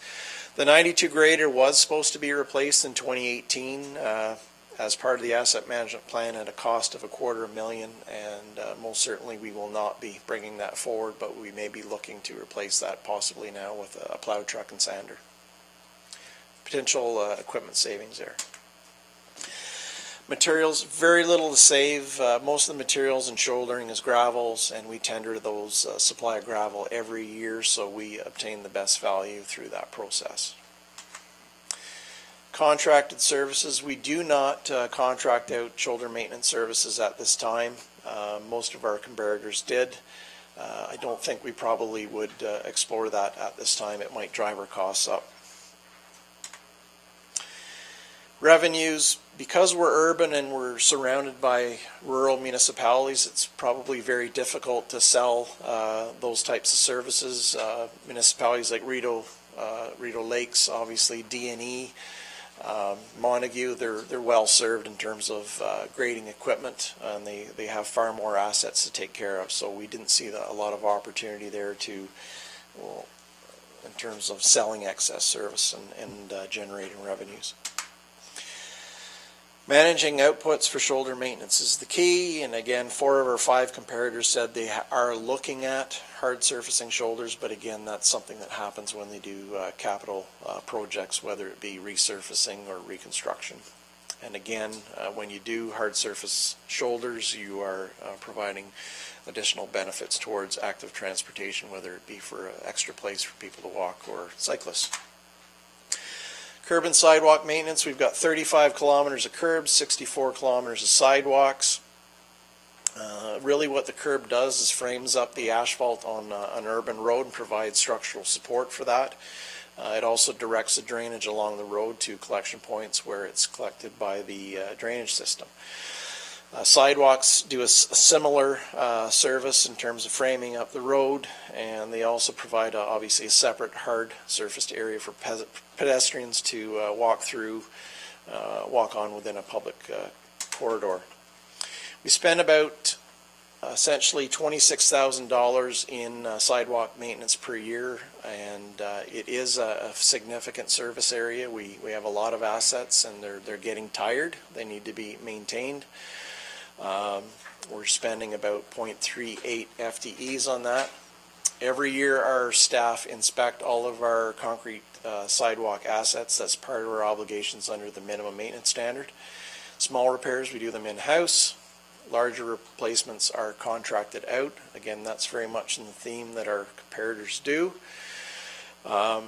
We looked at it, we talked about the, opportunities to do small replacements and contract them out, but it's very difficult.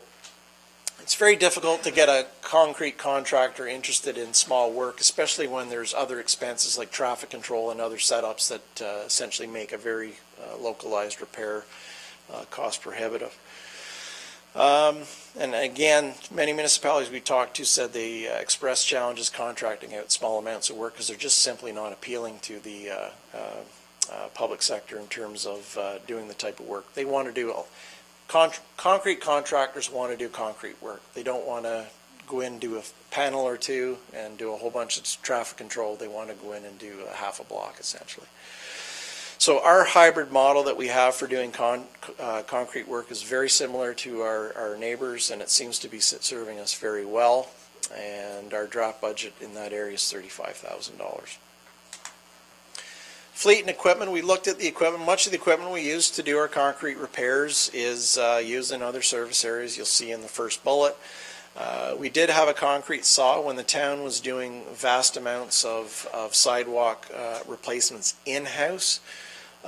They had purchased a special saw for that. That saw is identified as the 2004 Portacut. It's been we haven't seen it utilized in the last 5 years. It was utilized quite heavily before that point. And today when we do sidewalk repairs, we're doing our control joints with essentially circular saws that are handheld. And that saw is in our asset management plan for replacement in 2021 at a cost of $10,000, and it's certainly a recommendation of this review that we just declare that surplus and remove it from the books. And that's just a picture of that asset. Materials, again, much in theme with the prior slides. We tender out our gravel, we tender out our supply of concrete, so we're assured the best value in obtaining those materials. Other materials that we do buy to do concrete work are forms, not much, but we'll buy wood forms locally, and we'll get low price for that. And not to mention we'll buy some poly to cover up the sidewalks for their curing. Our draft budget for materials was $23,000, and that's actually a $4,000 decrease from last year. Contracted services, $15,000 spent historically. Again, larger work. We find that the present staffing levels, again, with a complement of 11 workers, it's very difficult to get heavily into concrete work. Most jobs you might need between 5 and 6 workers to do all the stages, whether you're packing the gravel, setting up the forms, pouring, managing traffic. It's, again, when you have an entire workforce that takes care of all the suite of services in public works and you take half of them and you put them on a concrete job, something else is simply not getting done. So we looked at other models internally, and again, we feel that we want to continue, and the best value is to contract out those larger jobs. Renfrew does a bit of in-house work in terms of cutting sidewalk trip hazards, but again, based on our observation of our deficit in work that has to be done and the production we're getting from contractors, it's best that those services are continue to be provided externally to the municipality as we catch up. Again, efficiencies, our partners in community services, if we hire contractors to do work annually, that we can also extend those contracted services to the community services department as well, so we're not duplicating procurement efforts.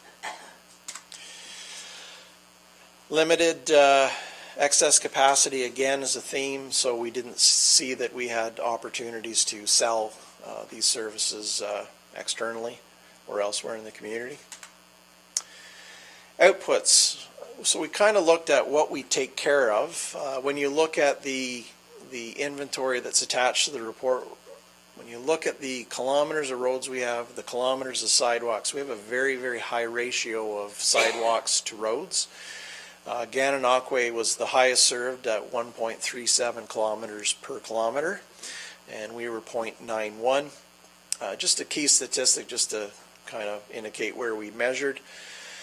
3 of our 5 comparators reported that their local roads, when they're reconstructed, they only have a sidewalk on one side.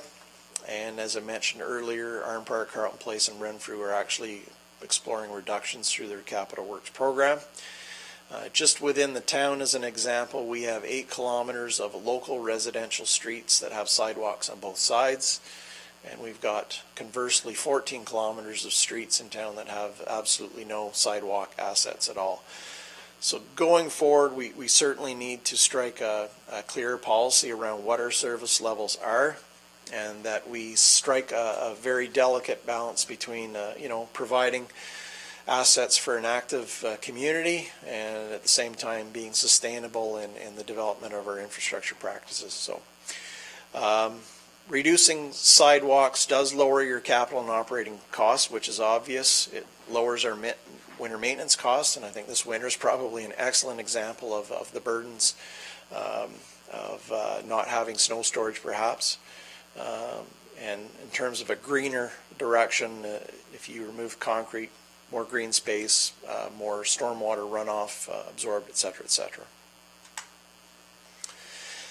When you look at our litter and waste services, very, very, very little variation with our comparators. The key thing is locally, the summer students do the bulk of the litter collection when they're doing the summer mowing. So that's something that we ingrain in that activity. We do a lot of litter management through our street sweeping. Daily litter collection in the downtown, which is absolutely unique to our comparators. And seasonal litter collection, snow dump sites, and I mentioned the other areas. Community services, I should add, provide similar services for parks when they're doing mowing. And honorable mention goes out to Real for their coordination of the annual pitch-in program, because that is essential as a key step in cleaning up our community for litter each spring. When you look at our labor, again, we started tracking this in 2017. We knew we were putting a lot of hours in this, but it wasn't being identified as a specific activity, so we changed that. 0.39 FTEs, $22,000 per year. It is a significant cost. When we got feedback from our comparators, we found there was some variation in the frequency of pickup in the downtown. Smiths Falls checks all the garbages and does pick up in the downtown 5 days per week during the regular week. And all of the municipalities outside of the summer seasons just do it twice per week. So something's different there we need to explore. In our discussions with our staff, we identified that we do have issues with illegal dumping in the downtown. We're finding an abnormal amount of kitchen catchers, so that's certainly a sign that residential garbage from apartments is finding its way into the public bins. And we feel we need to work with the DBA collaboratively and landowners to review that program and maybe make some changes perhaps through promotion and education and perhaps enforcement. Our draft budget for this area is $20,000 in 2019. No fleet and equipment special to this area. It's simply supported by half-ton trucks, so very limited savings potential there. Materials, largely just the bags for your stoop and scoop program, and also your garbage bags in the downtown, and limited opportunities there to pursue material savings. Contracted services, we don't hire contractors to do garbage collection of the cans in the downtown, nor litter. We did notice, though, again in Armprior and Renfrew, that their contractors do one of their pickups per week. So kind of a mix of service there. That may be something that we look at with our next waste collection contract. And I should add, the Corporate Services Department is drafting a dumping bylaw that they will be rolling out for Council's consideration in the probably the coming months, and that may be a key to some of our challenges as well. Revenues, not a lot of revenue opportunities when it comes to litter collection. Again, we don't have excess capacity there. When it comes to outputs, we could pick up less litter, but in the end, I think we have to be conscious of the negative impacts, obviously, that would have in terms of residents and the quality of life of our visitors. So we are providing a fairly steady service around year-round. We believe we're staying ahead of it. We're not sure if we should increase or decrease the service, but if we did decrease, there could be opportunities for savings. Very little to be said in the service review about parking meters, and I'll kind of explain that further. When we looked at our comparators, again, there was only 2 municipalities that had parking meters. The SSR team, and we also talked with the CAO, and we felt that this is very much a review that falls into the parking study. So when we look at how we manage parking in the downtown, we'll understand what devices or equipment is out there and get an understanding from the parking expert, what capital and operating costs we're signing up for with each of those options. We felt that was the best window to identify our costs going forward. So we're essentially near the end. So our conclusions for right-of-way maintenance, again, there is a clear opportunity to reduce capital costs around private entrance culverts. We're not making firm recommendations out of the service review on that, but we're identifying that it's definitely something that should be explored further. Recommendation to dispose of the 2004 mobile saw there. $10,000 would be removed from our asset management plan. And again, anything that's in our asset management plan, we are actively saving to replace. So we need to move assets out that are essentially not being utilized as part of our operations. Potential cost avoidance, again, looking at our inventories, they aren't as robust as we thought. There's definitely over 50 culverts in this municipality that are specific to private entrances, and if we explore some of the practices of many other municipalities, there could be a cost avoidance there of $125,000. And revenue opportunities, as I mentioned earlier, we do have the opportunity to make amendments to a road use bylaw and implement a culvert inspection fee. It's almost essential that we have some measure of control and inspection when that happens anyways, and an amendment to a bylaw could create an opportunity there. Initiatives coming out of this, develop preventative maintenance plan for all of our 6 bridges. Review best practices for inspection and replacements of culverts and make recommendations to council for bylaws and user fees. Explore partnerships for mowing road shoulders and ditches on community gateways. Review the long-term future of the town's 1990 bucket truck. Work with the senior planner on development of tree programs that meet objectives for expanding and protecting the urban tree canopy. Moving forward with a detailed plan to phase out the 1992 grader in favor of more versatile equipment. Work with the senior planner on the development of policies and best practices as they relate to development of sidewalks on new local collector and arterial roads, and that policy would also inform reconstruction efforts. And review the frequency of garbage can collection in the downtown core, and collaboratively work with the DBA on any recommended changes for greater efficiencies. But in the end, we would not want to make any brash changes there that would result in any change in the character or beauty of the downtown. So based on the outcome of the service review model, we're recommending that we follow through with those improvements. The traditional model, or the other, we'll call it gateway in terms of the service review, to go through a full contracted model, we felt we didn't need to head in that direction with the review. And that approach is, of course, is consistent with the decision-making matrix in the town's SSR model. And so our recommendations for tonight is that the report is received, that we approve service delivery option 1, and that we report back essentially on potential operating and capital savings identified. Any questions? Questions? Councillor Allen? Not a question, just a compliment. Thank you very much for the thoroughness that you deliver in all your reports, but this one was was easy and interesting to go through. Not short, but thank you very much for your thoroughness. It was very helpful. Thanks. Anyone else? Councillor Alfred. Just when is phase 2 of the parking study, what's the timeline for that? Is that beginning or ending? CEO Morris? Yeah, so we're about to issue the RFP, likely this week or next at the latest. It's probably a 2-month process, so we want to align the results of that study with decisions that need to be made on Beckwith Street. So we will bring those two together at the same time. Thank you. Councillor McKenna? Thank you very much for the report. I appreciated all the information. I can't help, I'm trying to add up the 4 bridges on Beckwith Street. So you'll tell me that they're under there and there's Yes. really 4 of them. Yeah, essentially, you've got Stone Arch Bridge that was rehabilitated in 06, 07.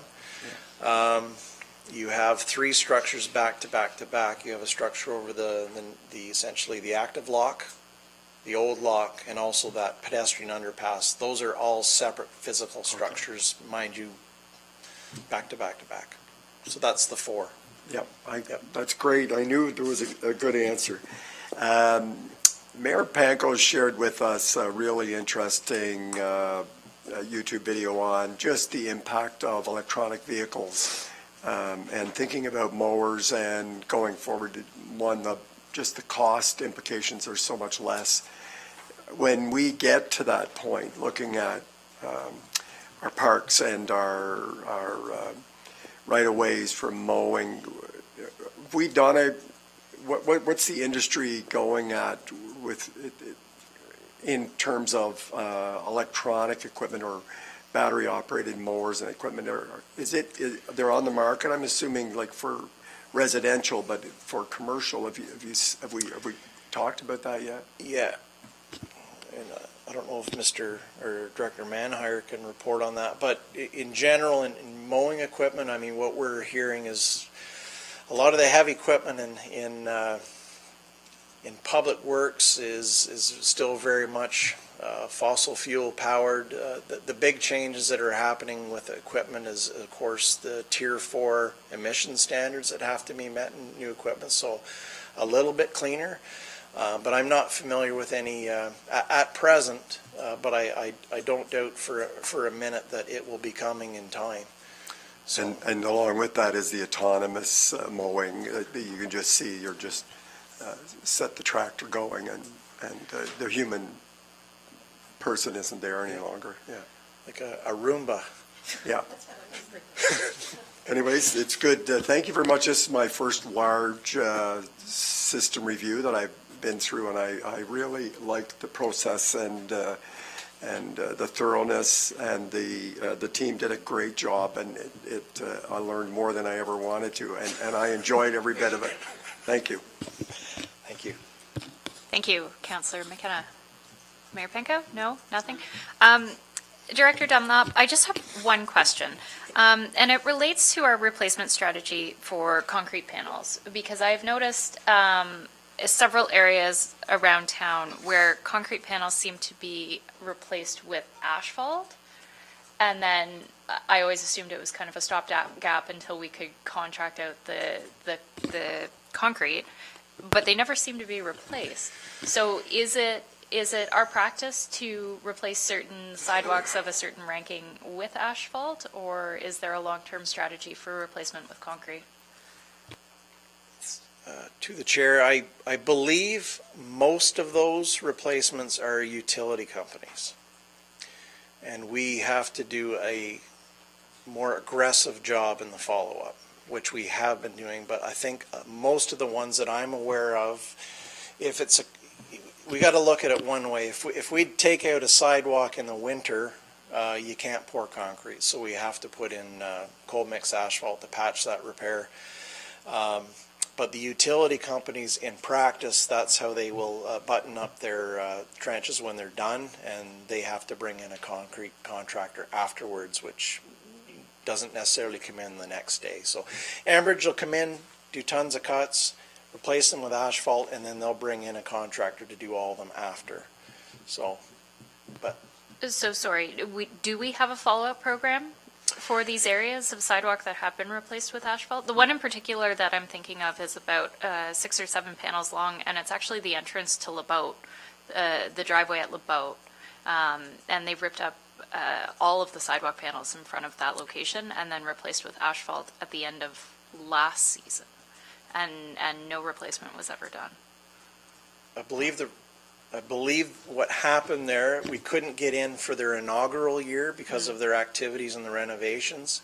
We went in to do the concrete late last year, and I believe we still couldn't coordinate because of activities at the site. So, but I know the supervisor of Public Works does have that on our schedule. Does. Okay. It's been a coordination issue with the landowner. But we do have follow-up for these areas? Yep. Okay. Yep.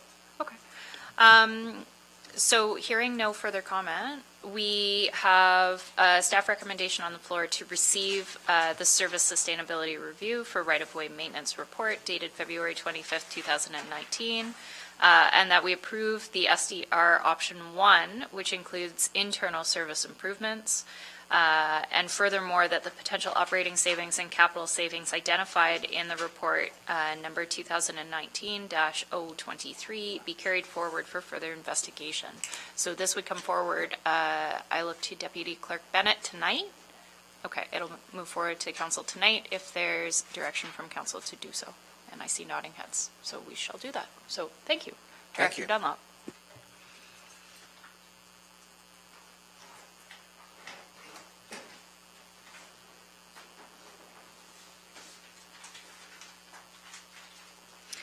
Okay, so that concludes our priority issues for the night. We have no standing items, so I'll call for adjournment.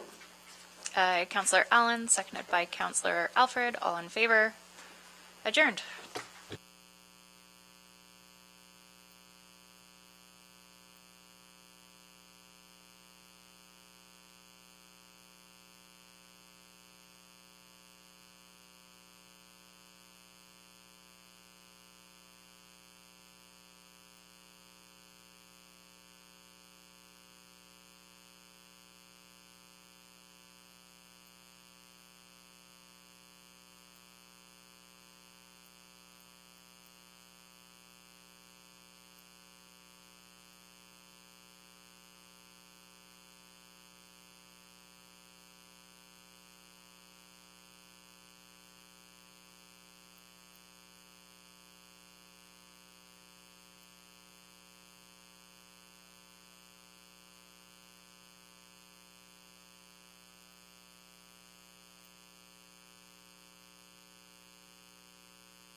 Good evening. Welcome to this regular meeting of Smiths Falls Town Council for Monday, March 4th. We have regrets this evening from Councillors Brennan and McGuire.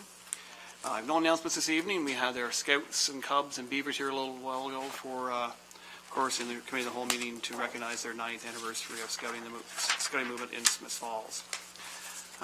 We asked for disclosure of monetary interest. I'm just going to excuse myself from item 8.4, student council appointments, as I have a professional relationship with the families of one of the student councilors. We have no delegations, no adoption of minutes, reports. Councillor Allen? No, it's okay. No. I'll Councillor defer. McKenna, Alfred? No? Okay, we have no reports. Bylaws, we'll go right to Councillor Allen, please. Yes, moved by myself and seconded by Councillor McKenna. Bylaw 10013, 2019, that a bylaw to authorize execution of a lease agreement with the Upper Canada District School Board respecting the Duncan J. Schooler School Facility be received and read a first time and taken as read a second time. Thank you. Moved by Councillor Allen, seconded by Councillor McKenna. Bylaw 10013-2019, the bylaw to authorize execution of a lease agreement with the Upper Canada District School Board respecting the Duncan J. Schooler School Facility be received and read a first time and taken as read a second time. All in favor? Carried. Discussion, Councillor Allen? Yes, the children have been at our Child Development Center for their before and after program, those children that were at Duncan J. Schooler School. But this, now with agreement from the principal and vice principal there, we are going to have the before and after right at their school. So especially during the winter months, it's going to be a better situation for children. They can come down. And I do believe they have that large auditorium Common room area. that they're going to probably run it in. So it's a good news story, I think. Okay. Thank you. Third reading, please. Moved by myself and seconded by Councillor McKenna, bylaw 10013, 2019, that a bylaw to authorize execution of a lease agreement with the Upper Canada District School Board respecting the Duncan J. Schooler School Facility be now read a third time and finally passed, signed, sealed and numbered 10013, 2019. Thank you. Moved by Councillor Allen, seconded by Councillor McKenna. Bylaw 10013-2019, that a bylaw to authorize execution of a lease agreement with the Upper Canada District School Board respecting the Duncan J. Schooler School Facility be now read a third time and finally passed, signed, sealed, and numbered 10013-2019. All in favor? Carried. That's it for our bylaws. Councillor Alfred has our first motion. Yes, moved by myself, seconded by Councillor Allen, that council of the Corporation of the Town of Smiths Falls award the contract for the design, supply, and installation of pedestrian bridges in the Victoria Park Basin to MAADI Manufacturing in the amount of $232,318.08, including HST. And further, that staff be authorized to explore the project design with the manufacturer to add potential modifications, including safety enhancements and lighting. Any discussion, Councillor Alfred? Yes. This is coming forward and we received a report from Director Manhire. In the spring of 2014, the spring run-up washed out Turtle Island and compromised the integrity of the 3 pedestrian bridge connecting Lombard Street and the downtown core for pedestrians. Abutments were undermined and structures sifted on their base. Some of the trees were washed out that had been there for 50 years. So, following that, there was a solution implemented, but 2 years of high water and surge issues came close to washing out the replacements. So for safety reasons, structures were removed and staff have been looking at better solutions. Climate change and Parks Canada metrics for water control above Smiths Falls have caused significant change in the water flow in the channel and our basin. And so in the last 4 years, we've had 2 years of significant flooding. So staff consulted RVCA and Parks Canada, and their thought is that in order to get above anything that could possibly happen above sea level would to be go up 121.5 meters above sea level. That would mean 2 existing abutments, but but that should put those structures high enough so that surge and freshet in the spring and climate change are not going to impact these next structures. And so staff has brought forward that report, and now it is before us, after having discussed this previously at council. It is now going to move forward, unless there are other questions I could answer, but we've all seen this report. Pass the, please. Any further discussion? Thank you. It is moved by Councillor Alford, second by Councillor Allen, Victoria Park pedestrian bridges. The Council of the Corporation of Town of Smiths Falls award the contract for the design, supply, and installation of pedestrian bridges in the Victoria Park Basin to MAA DI Manufacturing in the amount of $232,318.08, including HST. Further, staff be authorized to explore the project design with the manufacturer to add potential modifications, including safety enhancements and lighting. All in favor? Carried. Next motion is with Councillor McKenna, please. Thank you, Your Worship. This is referring to the outdoor fitness equipment, and the motion is the Council of Corporations of the Town of Smiths Falls award the contract for the design, supply, and installation of outdoor fitness equipment to Open Space Solutions in the amount of $35,914.16, including HST. This was moved by myself and seconded by Councillor Allen. Thank you. Discussion, Councillor McKenna? Yes, this is through a very generous donation from the community, led by John Maloney and Urban Jungle over the years. They've raised money to replace some outdated equipment in Lower Reach Park, fitness equipment, and Mr. Maloney has worked with town staff on the design. The municipality shares what we're referring to in this motion. That would be also the contribution from Mr. Maloney would come together to create this new sports equipment in Lower Reach Park. We're quite excited about it. Thank you. Moved by Councillor McKenna, second by Councillor Allen, outdoor fitness equipment. The Council of the Corporation of the Town of Smiths Falls award the contract for the design, supply, and installation of outdoor fitness equipment to Open Space Solutions in the amount of $35,914.16. All in favor? Carried. Councillor Allen, you have the next motion. Yes, moved by myself and seconded by Councillor McKenna that Council of the Corporation of the Town of Smiths Falls receive Report 2019-23, Right-of-Way Maintenance Service Sustainability Review, including all recommendations and findings as prepared by the Director of Public Works and Utilities, Troy Dunlop. Thank you. Discussion, Councillor Allen? We've just had, I think it was well over an hour, a very complete report on how we can save money and the kinds of things that we should be looking at as we move forward, and this is just the report of that. Thank you. Moved by Councillor Allen, second by Councillor McKenna. The Council of the Corporation of the Town of Smiths Falls receive Report 2019-23, Right-of-Way Maintenance Service Sustainability Review, including all recommendations and findings as prepared by the Director of Public Works and Utilities, Troy Dunlop. All in favor? Carried. Our next item is with Councillor Dwyer. As I declared an interest in this matter, I will remove myself from the discussion.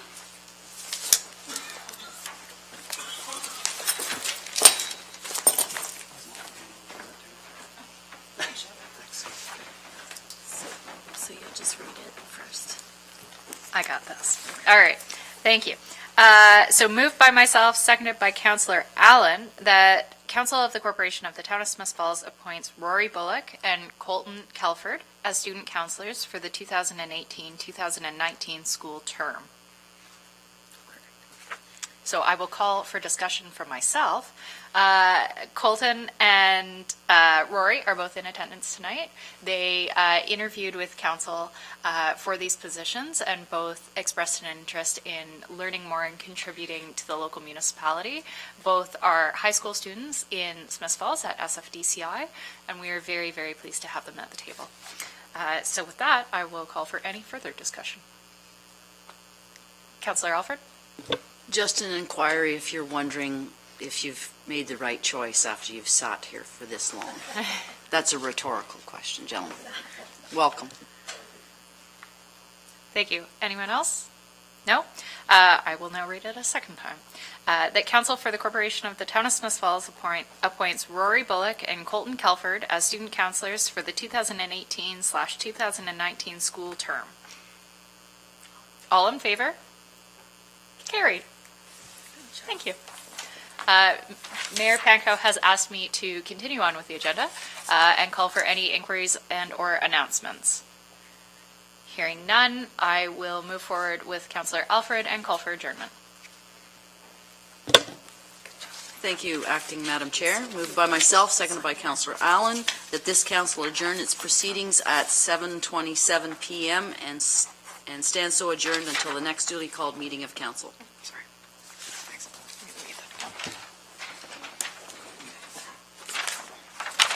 Thank you, Councillor Alfred. Moved by Councillor Alfred, seconded by Councillor Allen, that this council adjourn its proceedings at 7:27 p.m. and stand so adjourned until the next duly called meeting of council. All in favor? Carried. Perfect. Wrong button.